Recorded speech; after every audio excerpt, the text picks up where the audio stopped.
이 시간 하나님께서 우리에게 주시는 말씀은 베드로전서 2장 11절에서 17절까지입니다. 제가 가진 신약 성경 379면에 있습니다. 베드로전서 2장 11절로 17절까지의 말씀입니다.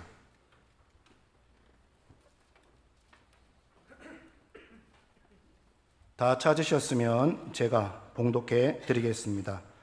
사랑하는 자들아, 거류민과 나그네 같은 너희를 권하노니 영혼을 거슬러 싸우는 육체의 정욕을 제어하라. 너희가 이방인 중에서 행실을 선하게 가져 너희를 악행한다고 비방하는 자들로 하여금 너희 선한 일을 보고 오시는 날에 하나님께 영광을 돌리게 하려 함이라. 인간의 모든 제도를 주를 위하여 순종하되 혹은 위에 있는 왕이나 혹은 그가 악행하는 자를 징벌하고 선행하는 자를 보상하기 위하여 보낸 총독에게 하라. 곧 선행으로 어리석은 사람들의 무식한 말을 막으시는 것이라. 너희는 자유가 있으나 그 자유로운 악을 가리는 데 쓰지 말고 오직 하나님의 종과 같이 하라. 뭇 사람을 공경하며 형제를 사랑하며 하나님을 두려워하며 왕을 존대하라. 아멘. 오늘 말씀을 생각하면서 한번 따라하겠습니다. 세상 속에서 하나님의 종으로 살겠습니다. 아멘. 본문은 로마의 박해가 가장 심했던 시절을 배경으로 하고 있습니다. 주후 64년 로마시에 큰 화재가 발생한 것을 두고 기독교인이 한 것이라고 누명을 씌우고 끔찍하게 박해를 하게 되죠. 또 김승의 가족을 얼굴에 씌워서 개들에게 물려 죽게 하기도 하고 사자밥으로 죽기도 하고 심지어는 몸에 기름을 발라서 밤에 등불 대용으로 불타 죽이기도 했습니다. 이러한 박해 아래에 있는 그리스도인들에게 베드로는 세상 속에서 우리가 어떻게 살아갈 것인가에 대해서 말씀합니다.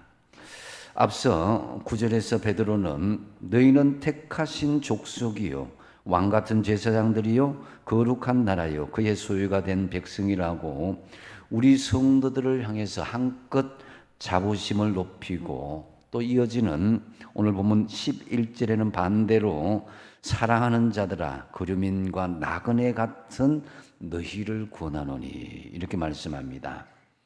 그래서 우리 성도들은 왕 같은 제사장이기도 하지만은 동시에 이 세상에서 거류민과 나그네와 같은 존재다라는 것입니다. 여기서 거류민과 나그네라는 말은 영원히 이 땅에 머물 안식처가 없이 잠시 잠깐 이 세상에서 지내는 사람들을 이야기하죠. 오늘 본문 11절 12절은 세상 속의 그리스도인으로 살아가는 우리 자신에 대한 삶의 조명을 비추어 주고요. 13절에서 17절 말씀은 세상 속의 그리스도인으로 어떻게 우리가 세상을 상대해야 할 것인가에 대해서 말씀합니다. 특히 오늘 16절 하반절에 보면은 오직 하나님의 종과 같이 하라라고 말씀하시는데요. 이는 우리가 세상 속의 그리스도인으로서의 분명한 정체성이 하나님의 종의 자세임을 말씀하시는 것이다 할 수 있습니다. 예수님께서 십자가에 돌아가시기 전에 제자들은 서로 종이 되기보다는 서로 높은 자리를 차지하고자 자리 다툼에 열중하고 있었습니다.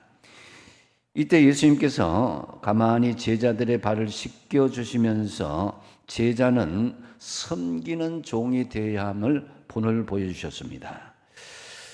그리고 마가복음 10장 45절에는 이렇게 말씀합니다. 인자가 온 것은 섬김을 받으려 함이 아니라 도리어 섬기려 하고 자기 목숨을 많은 사람들의 대속물로 주려 함이니라 이렇게 말씀합니다. 바울 또한 예수님의 이런 종과 같은 섬김을 본받아서 자신을 지칭하기를 그리스도의 종된 나 바울이다 이렇게 자신을 기꺼이 주님의 종으로 자청하고 나선 것을 볼 수가 있습니다. 그렇다면 오늘 본문에서 말씀하시는 우리 그리스도인들이 세상 속에서 하나님의 종과 같이 사는 자세는 무엇이겠습니까? 먼저 첫 번째로 육체의 정욕을 제어할 수 있어야 될 것입니다. 11절 말씀인데요. 같이 한번 읽어보겠습니다. 시작. 사랑하는 자들아, 거류민과 나그네 같은 너희를 구원하노니 영혼을 거스러 싸우는 육체의 정욕을 제어하라. 아멘. 우리 그리스도인들은 왕 같은 제사장인 동시에 이 땅의 거류민과 나그네라 그랬습니다. 거류민과 나그네의 특징은 머물고 있는 곳에 집착하지 않고 스쳐 지나간다는 것이죠. 세상 속의 그리스도인들을 거류민과 나그네로 지칭하는 것은 누드고 옷을 입고 집도 없이 돌아다니는 방랑자와 같은 삶을 살라는 것이 아니라 하늘나라의 소망을 두고 거룩하게 구원받은 성도답게 살라는 것이죠. 세상 사람들이 눈이 멀어서 돈에 쫓아서 분주할 때 돈이 일만하게 뿌림을 깨닫고 돈보다는 생명을 더 소중히 여기고, 세상 사람들이 또 권력과 명예와 권세 앞에 비굴해질 때에 그 앞에서 당당하게 자신의 신앙을 내세우고 정의와 공의를 말할 수 있는 그런 믿음의 자세를 가진 성도를 말합니다. 특별히 영혼을 거스러 싸우는 육체의 정욕을 제어하라, 이 말씀을 하시는데요. 여기서 영혼은 거듭난 영혼을 이야기하고, 거스른다는 것은 서로 대적한다는 거죠. 그러므로 영혼과 거스러 싸우는 육체의 정욕을 제어하라, 이 말은 거듭난 영혼의 선한 의지를 넘어뜨리려 대적하는 육체의 정욕, 욕망과 정욕 이런 걸 이야기하죠. 이것을 다스리고 이겨낼 수 있어야 된다는 거죠. 바울은 이를 갈라디아서 5장 17절에 조금 더 깊이 설명하고 있습니다. 같이 한번 읽어보겠습니다. 시작. 육체의 소욕은 성령을 거스르고 성령은 육체를 거스르라니 이 둘이 서로 대적하므로 너희가 원하는 것을 하지 못하게 하려 함이니라. 아멘. 우리가 육체의 욕망을 다스리지 못하게 되면은 육체 욕망에 사로잡혀서 이 성령을 따를 수 없게 된다는 것이죠. 그 결과 하나님의 영광을 나타내지 못하고 하나님의 영광을 가리는 일을 할 수 있다라는 것입니다. 이것은 이미 최초 인류인 아담과 하와를 통해서 확인할 수 있습니다. 분명히 아담과 하와는 하나님의 말씀을 듣고 알고 있었습니다. 그래서 선악과를 따먹어서는 안 된다는 사실 너무나 잘 인지하고 있었던 것이죠. 하지만 사탄의 유혹에 순식간에 넘어가서 육체의 욕망에 사로잡히고 말았던 것입니다.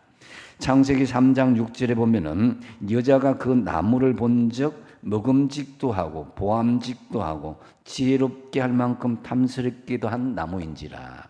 이게 바로 육체의 정욕, 먹음직도 하고 보암직도 하고 안목의 정욕, 또 지혜롭게 할 만큼 탐스럽게 한 나무, 이생의 자랑을 이야기하는 거예요. 이 아담과 하와는 이 육체적인 욕망을 제어하지 못하고 순식간에 선악과를 따먹고 만 것입니다. 이처럼 육체의 정욕은 그리스도인들에게 굉장히 치명적으로 다가올 수 있습니다. 제어하지 못하면 거기에 다스리는 자가 아니라 노예가 되고 마는 것이죠. 육체적인 욕망에 사로잡히면 성령의 인도를 받을 수 없을 뿐만 아니라 하나님의 말씀에 온전히 인도함을 받을 수가 없다라는 거죠. 그러므로 육체의 욕망을 반드시 다스리고 제어할 수 있어야 된다. 12절에 같이 한번 읽어보도록 하겠습니다. 시작. 너희가 이방인 중에서 행실을 선하게 가져 너희를 악행한다고 비방하는 자들로 하여금 너희 선한 일을 보고 오시는 날에 하나님께 영광을 돌리게 하려 함이라. 아멘. 세상 사람들이 우리가 육체와 모든 세속적인 욕망을 제어할 때 우리를 욕하고 비방합니다. 그런데 그럼에도 불구하고 우리의 선한 행실을 보고 하나님께 영광을 돌리게 하라는 것입니다. 당시 초대교회 때 성도들은 이 비방은 참 너무나 많았습니다. 대부분 사실은 그 유대인들 또 많은 그 거짓 선지자들이 그 일을 모함을 했는데요. 그들의 비방은 그리스도인들을 향해서 이 육식을 하는 사람이다. 그래서 식인종이다 이렇게 이 성찬식을 착각을 한 거죠. 자세히 알지 못하고 또는 로마 황제를 거역하고 배반할 자들이다 이렇게 비방하기도 하고 심지어는 신전의 물건을 도둑질하여 여신을 비방한다는 고소를 계속 일삼았습니다. 이러한 고소와 비난은 다 조작된 것이죠. 사람들은 터무니없는 거짓 주장으로 이 기독교를 굉장히 압제를 했습니다. 그런데 실제로 이 로마 트라이안 황제라는 사람이 당시 비두니아 총독이었던 이 폴리나 그들에게 직접 한 조사를 하게 했습니다. 과연 어떤지를. 그래서 이 비두니아 총독 폴리나가 성도들을 붙잡아서 모질게 고문을 했는데도 불구하고 그러한 범죄를 행하였던 사실을 하나도 찾지 못해서 당황했다는 기록들이 있습니다. 참으로 성도들이 더 이상 타락한 헬라 사회의 관습에 참여하지 않자 그것을 탐탁지 않게 여긴 이방인들, 그렇다고 해서 그들이 멈춘 것은 아닙니다. 계속해서 그리스도인들을 중상모략하고 비방을 거듭했습니다. 그런데 여러분, 여기에서 우리가 왜 그리스도인들이 이토록 무엇 때문에 이러한 오해와 비방을 받은 것인가 생각할 필요가 있습니다. 그것은 바로 그리스도인들과 교회는 이 세상을 다스리는 사탄의 원수이기도 합니다. 이걸 생각해야 돼요. 공중권세 잡은 자라고 하죠. 그래서 사탄은 성도의 신앙을 빼앗아가기 위해서 온갖 수단을 동원합니다. 여기 다른 종교를 믿다가 우상을 섬기다가 예수 믿은 사람은 그걸 혹독하게 경험을 했을 거예요. 사단은 한 영혼을 빼앗기지 않기 위해서, 그들의 편에 선 자들은 그렇게 큰 시험과 환난이 없는데 예수를 제대로 믿기만 하고자 하면 거기에 갈등과 오해와 비방과 핍박과 고난이 있다는 것을 볼 수가 있습니다. 이것은 혈과 육의 싸움이 아니라 우리 믿음의 성도들이 영적을 싸움을 하고 있다는 간접적인 증거이기도 합니다. 그래서 여러분의 삶 속에 세상 사람들을 우리가 이 비방을 받을 때에 그들과 같이 행동하면 그들밖에 될 수가 없는 것입니다. 우리는 예수 그리스도의 거룩한 하나님의 종으로서 그들과 달라야 되는 것입니다. 공격을 당한 성도를 우리는 주변에서도 쉽게 찾아볼 수가 있는데요. 가장 많이 일어나는 곳이 바로 여러분의 직장의 일터입니다. 학교입니다. 그래서 이 회식하는 날, 사회생활을 하다 보면은 이 술 마시는 것, 이 필수라고 말하면서 술을 마셔야 모두가 하나가 된다고 이렇게 건배를 이렇게 하자고 합니다. 이 학교에 다니는 학생들도 보면 MT 때문에 많은 곤욕을 치르는 경우도 있습니다. 요즘은 서울에 중요한 미션 스쿨까지도 MT들 보면 다 이 술이 빠지지 않고는 MT가 이루어질 수 없다고 합니다. 그런데 만일 이를 거절하면 뒤에서 수군대기 시작하고 이 성도들을 비방하기 시작하고 서서히 따돌림을 돌리고 왕따가 되기 시작하는 거예요. 신앙을 지키려다가 비방과 따돌림을 당하는 일이 적지 않게 있는 것, 오늘날에도 공공연한 사실입니다. 이것이 우리가 사는 이 세상이죠. 그래서 예수님께서는 요한복음 16장 33절에 이렇게 말씀합니다. 같이 한번 읽어보겠습니다. 시작. 세상에서는 너희가 환난을 당하나 담대하라. 내가 세상을 이기었노라. 아멘. 그러므로 여러분, 신앙으로 인해서 세상 사람들로부터 억울한 비방과 고소를 당하거든 당황하거나 놀라지 마십시오. 오늘 말씀에도 선한 일을 보고 오시는 날에, 주님 오시는 날에 하나님께 영광을 돌리는 저와 여러분 되시기 바랍니다. 예수님께서도 이와 유사한 말씀을 명령하시는데요, 마태복음 5장 16절 말씀에 이같이 너희 빛이 사람 앞에 비치게 하여 그들로 너희 착한 행실을 보고 하늘에 계신 너희 아버지께 영광을 돌리게 하라. 아멘. 여러분, 세상 속에서 하나님의 종과 같이, 사람의 종이 아니라 하나님의 종과 같이 육체의 정욕을 제어함으로써 하나님께 영광을 올려드리는 저와 여러분 되시기 바랍니다. 두 번째로, 그리스도인들이 세상 속에서 하나님의 종과 같이 사는 자세는 세상의 제도를 지켜나가라는 거예요. 우리가 얼핏 생각하면 세상의 제도에 저항하는 것이 예수를 잘 믿는 것이다 생각할 수 있지만, 오늘 본문 말씀에서는 13절 상반절에 보면은 인간의 모든 제도를 주를 위하여 순종하라 그랬습니다. 인간이 만들어 놓은 제도를 따르되 누구를 위하여요? 주를 위하여 순종하는 거예요. 그 사람들이나 권력을 위한 것이 아니라 주님을 위해서 순종하는 거죠. 우리 그리스도인들도 어쩔 수 없이 인간이 만들어 놓은 제도 안으로 살 수밖에 없습니다. 대표적으로 직장과 학교, 국가라는 제도 안에서 우리는 살 수밖에 없어요. 특히 국가가 만들어 놓은 법은 우리가 잘 준수할 수 있어야 되는데요. 그런데 여기서 한 가지 중요한 고민이 있습니다.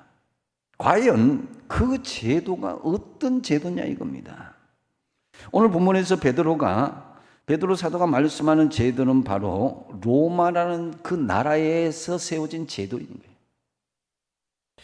로마는 하나님의 백성들이 세운 나라가 아닙니다. 물론 당시 로마 황제도 그리스도인도 아니었습니다. 그리스도인들이 자유롭게 신앙생활하도록 보장해주는 그런 나라도 아니었습니다. 심지어 그리스도인들을 박해하고 죽이기까지 했습니다. 그럼에도 불구하고 그 제도를 따르라고 말씀하고 있습니다. 이는 세상 권력에 순복하는 것이 아니라 누구를 위해서 순복하는 것이다? 주를 위해서 순복하는 것이다 하는 거죠. 모든 권력이 누구로부터 나오는 것입니까? 하나님으로부터 나온다는 거죠. 당시 소아시아 여러 나라들은 네로 황제가 통치하는 로마 제국의 식민지의 압박 속에서 지내고 있었습니다. 성경학자들은 본문의 그리스도인들은 대부분 노예 신분으로 추측하고 있습니다. 그렇다면 그들은 자유를 위해서 당당하게 투쟁을 해야 되지 않겠습니까? 그러나 주를 위하여 못마땅한 네로의 압정과 탄압을 순종하라는 거다. 13절 하반절과 14절이 그것인데요. 한번 같이 한번 읽어보겠습니다. 시작. 혹은 위에 있는 왕이나 혹은 그가 악행하는 자를 징벌하고 선행하는 자를 포성하기 위하여 보낸 총독에게 하라.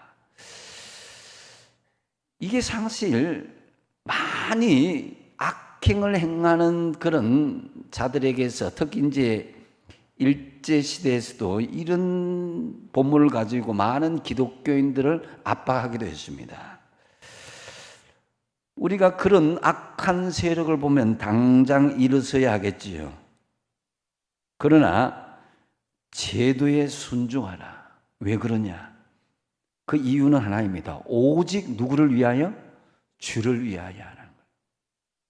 이걸 우리가 잘 분별할 수 있어야 됩니다. 그들에게 굴복하고 비굴하게 하라는 것이 아닙니다. 지금 여러분의 직장에서도 얼마든지 그리스도인들에게 불리하고 불리한 일들, 그런 일들이 벌어지고 있습니다. 그럴 때 여러분은 어떤 태도를 가져야 되겠습니까? 생각하십시오. 주를 위하여, 이 말씀을 생각하십시오. 주를 위하여 세상의 제도를 지키라는 것입니다.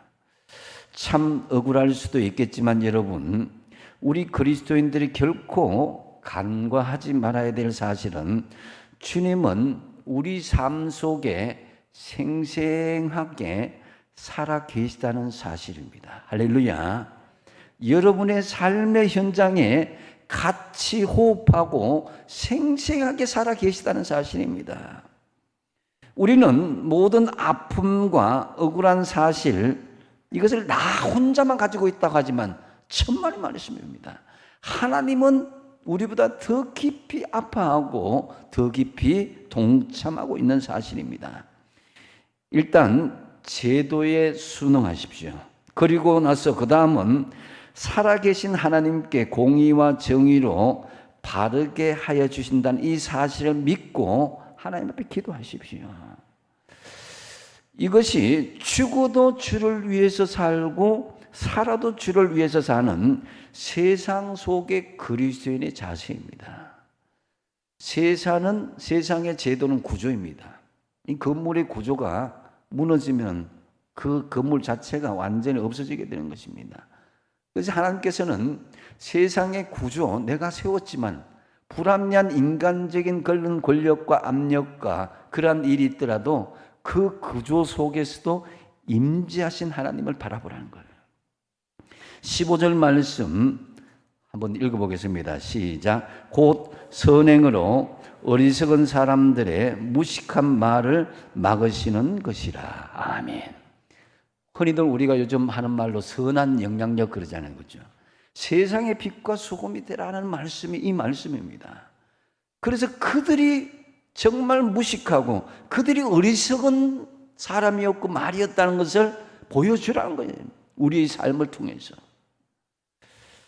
좀 오래된 이야기지만 AD 300년경에 유명한 수도사인 마카리우스 수도사가 있었습니다. 사람들에게 굉장히 존경을 받고 있었습니다. 그런데 어느 날 한 처녀가 갑자기 임신을 했는데 동네 사람들이 막 돌을 던지고 막 흉을 보고 하니까 그 어머니가 막 체근을 합니다. 누구의 자식이냐 입을 대라 막 그렇게 하니까 이 딸이 엉겹결에 그 아이의 아버지가 마카리우스다 이렇게 거짓말로 그냥 둘러댄 거예요. 뭐 수도사니까 자기한테 해코지 할 것은 없다 그렇게 생각한 것 같아요. 그러니까 동네 사람들이 돌을 들고 이 수도사 마카리우스한테 돌을 던지고 막 온몸에 피투성이가 되어서 쓰러지고 있는. 심지어는 그 핍박을 받는 상황 가운데에 그 처녀에게 아이를 위하려고 상관을 하려고 돈까지 전해준 거예요. 사람들이 더 확신을 한 거예요. 마카리우스 그 자녀가 맞구나 이렇게 생각한 거예요.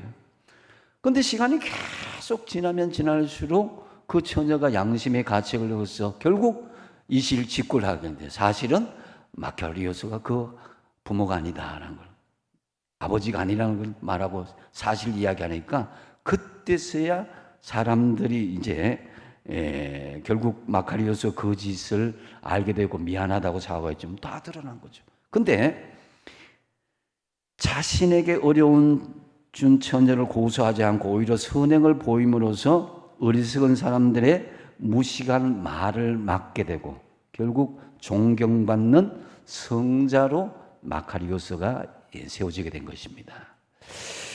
이제 여러분들이 현대의 마카리우스가 되기를 축복드립니다. 아멘 소리가 별로 안 납니다. 자, 그리스도인들은 세상에서 세상의 힘과 논리로 스스로 증명하는 존재가 아닙니다. 세상의 힘으로 여러분 세상의 지식으로 증명하는 존재가 아니라는 거죠. 그리스도인들은 하나님의 방법으로 하나님으로부터 증명을 받는 사람입니다. 이는 예수님께서 우리에게 보여주신 모범이며 이 모범에 따라갈 때 잠깐은 우리가 어리석게 볼 수도 있고 그렇게 하지만 우리의 선행으로 인해서 결국 세상의 어리석음과 무식함이 드러난다는 사실, 이것이 증명되어질 것이다라는 거죠. 사랑하는 여러분, 세상은 자신의 악한 모습 스스로 모를 뿐만 아니라 하나님께서 허락하신 모든 권위에 절대로 순복하지 않습니다. 그렇지만 우리 그리스도인들은 달라야 됩니다.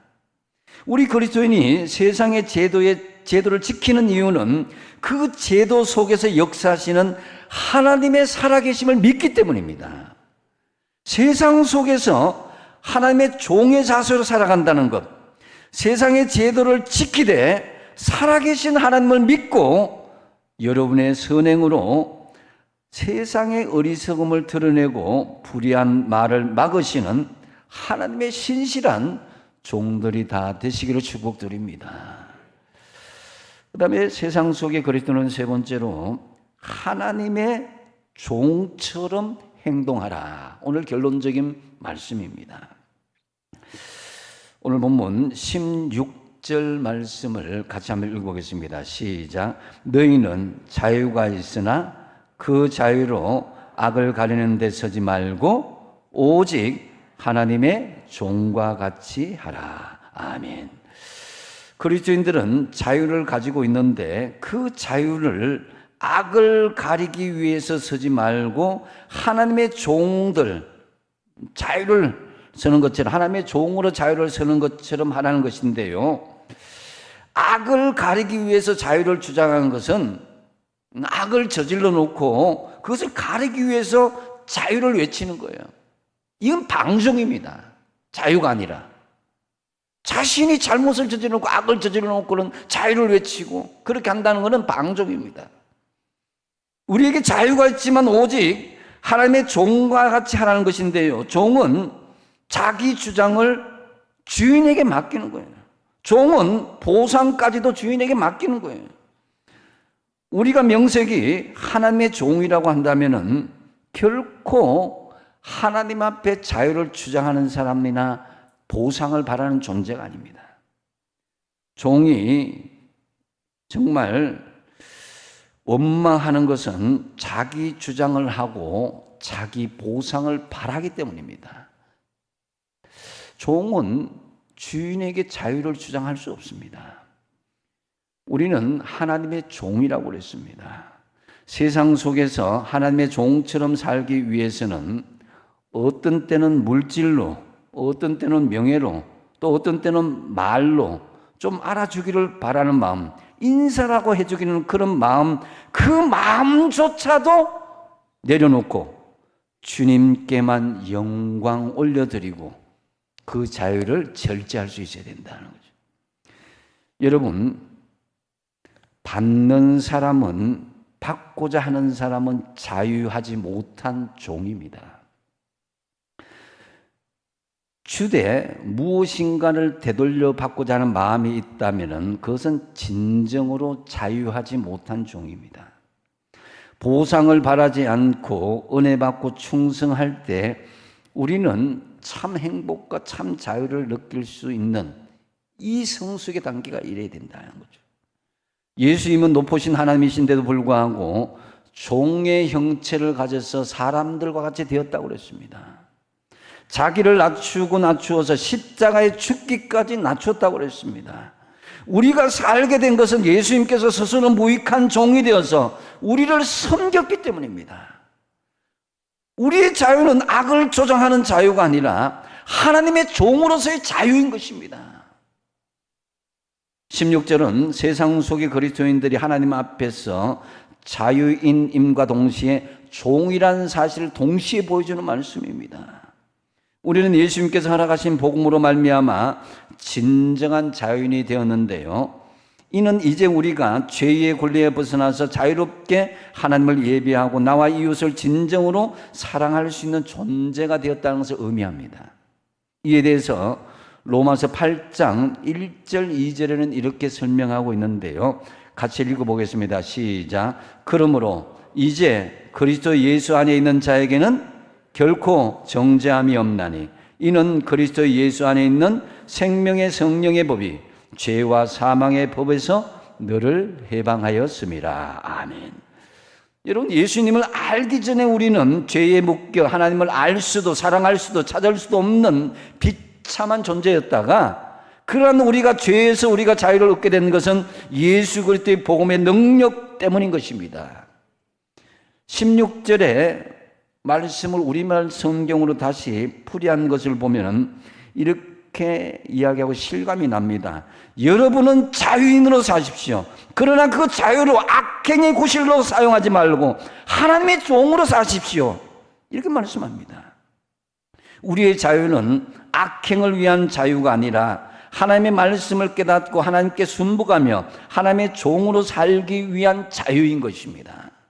그러한 점에서 우리는 세상 사람들이 할 수 없는 영역에까지 희생할 수 있고 세상 사람들이 꿈꿀 수 없는 영역까지도 종과 같이 살아갈 수 있게 된 것입니다. 오래전에 승용차가 없던 시절에 이 버스를 타는 그런 시절이 있었죠. 버스를 탈 때 그때 불량 학생들이 많았습니다. 옆에 옆구리에 가방 끼고 모자 삐딱하게 쓰고 했는데, 그래서 늦은 시간에 저도 그 시간에 이렇게 타고 버스 타고 가는데 이제 불량 학생들이 이제 한 무리가 탔는데 막 고성방관하고 노래를 부르고 막 하니까 많은 사람들 불편하겠죠. 그러다가 이제 운전기사 선생님이 이제 이야기하는 거예요. 학생들 좀 조용히 갑시다. 이렇게 하니까 한 학생이 노래를 하든 떠들든 우리 자유입니다. 이렇게 이야기하는 거예요. 그런데 조금 지나서 그 학생들이 이제 버스 성강에서 내리려고 섰는데 버스 기사 선생님은 그냥 휙 지나가는 거예요. 우리 내리는데 왜 지나갔냐고 막 그래 하니까 버스가 지나가든지 서든지 내 자유다 그런 거예요. 여러분, 그리스도인들은 절대로 방종하면 안 됩니다. 모든 것이 강하지만 모든 것이 다 유익한 것이 아니기 때문입니다. 바울은 누구보다도 자유와 특권이 있었습니다. 베냐민 지파였고 바리새인이었고 또 로마 시민권을 가지고 공회원이었고 정말로 자기의 권세와 자기의 자랑과 자유함을 마음껏 펼칠 수 있었습니다. 그런데 바울은 갈라디아서 1장 10절에 이렇게 고백하고 있는 것을 볼 수가 있습니다. 같이 한번 읽어보겠습니다. 찬찬히 시작. 이제 내가 사람들에게 좋게 하라. 하나님께 좋게 하랴. 사람들에게 기쁨을 구하랴. 내가 지금까지 사람들의 기쁨을 구하였다면 그리스도의 종이 아니니라. 아멘. 주님이 주신 그 자유를 자신의 유익이나 사람의 기쁨을 구하는 것이 아니라 먼저 하나님을 위해서 사용하는 참 그리스도인이 되시기를 간절히 축복드립니다. 17절에 또한 이렇게 말씀하죠. 무사람을 공경하며 형제를 사랑하며 하나님을 두려워하며 왕을 존대하라. 자유는 이웃과 형제를 사랑하고 하나님을 두려워하는 자유라는 것입니다. 이 자유는 결코 나를 위한 자유가 아니라 하나님 주신 자유는 공동체를 위한 자유요 하나님을 두려워하는 자유인 것입니다. 여러분, 우리는 그렇기 때문에 세상 속에서 그리스도인으로 함부로 방종하는 것이 아니라 공동체를 위해서 하나님을 두려워하는 하나님의 종처럼 행동하는 저와 여러분 되시기 바랍니다. 이제 말씀을 맺습니다. 우리 그리스도인들이 세상 속에서 하나님의 종과 같이 사는 자세가 뭐라고 했습니까? 첫 번째로 육체의 정욕을 제어하라는 거죠. 세상 속에서 하나님의 종과 같이 육체의 정욕을 제어함으로 하나님께 영광을 돌려야 된다는 거예요. 두 번째 뭐예요? 세상의 제도에 순종하라, 지키라는 거예요. 세상의 제도를 지키되 살아계신 하나님 믿고 세상의 종이 아니라 여러분의 선행으로 세상의 어리석음을 드러내고 불의한 말을 막으시는 하나님의 종이 되도록 하십시오. 세 번째 뭡니까? 하나님의 종처럼 행동하라. 사람들에게 굴복하는 종이 아니라 함부로 방종하는 것이 아니라 공동체를 위해서 하나님을 두려워하는 하나님의 종처럼 살도록 하십시오. 그래야 해서 세상 속에 여러분 그리스도인으로 하나님의 기뻐하시는 영광스러운 하나님의 종들이 다 되시기를 축복드립니다. 기도하겠습니다.